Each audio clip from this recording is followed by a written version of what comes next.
My name is Arman Vakili, and you and I are going to go through the constitutional amendments together. I did a series already on the Constitution, and you can find the link to that somewhere on here.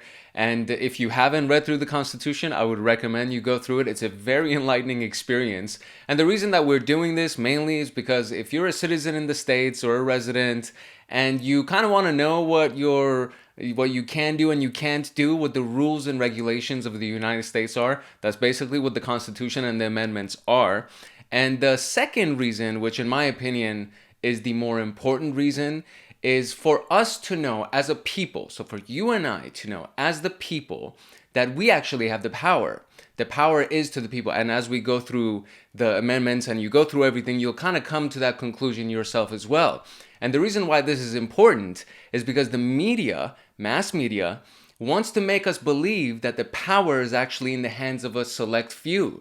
And they demonize these people by, saying the rich people are bad or the government officials are bad, whatever side you're on doesn't really matter, right? They do these things because they want our eyeballs, because it's very fun for us to watch these kinds of things and we get distracted. And through the process, we also forget that we actually have the power. It's not these people that have the power. These people are at our service, right? The reason why government officials are there is to help decide what's best for the people, ideally. And it's like business people become successful and wealthy because they are of service to the people. And so for us to understand that the power is with us is very, very important. And then it begs the question, okay, well, what is my power, right? Like, what are my rights? What can I do? And that is why we're going into the amendments together. So the 10th Amendment is rights reserved to states or people.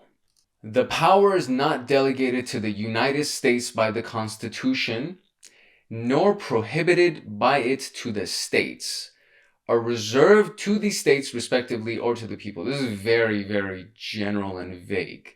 So the power is not delegated to the United States by the Constitution, nor prohibited by the Constitution to the states, are reserved to the states respectively or to the people. So it's kind of like, it feels like it's a little bit of a continuation from the last one.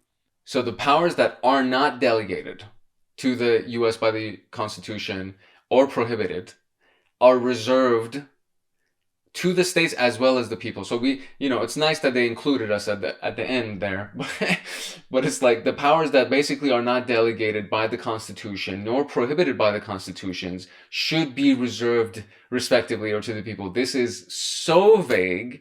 There are so many freaking gray areas in this particular amendment that it's kind of nuts. It leaves so many open doors and so many windows for people to interpret this however they want to and come out with their own version of this. And again, if enough people sing that same song, then you now have something that can be recognized by enough of the masses that it needs to be a mover and shaker within the United States, and it becomes a new movement. It becomes a thing. So very important to know. So this is literally the last amendment. This was the 10th, not the last amendment on the entire list, but the last amendment on the Bill of Rights. So this was the 10th amendment out of our list of 27.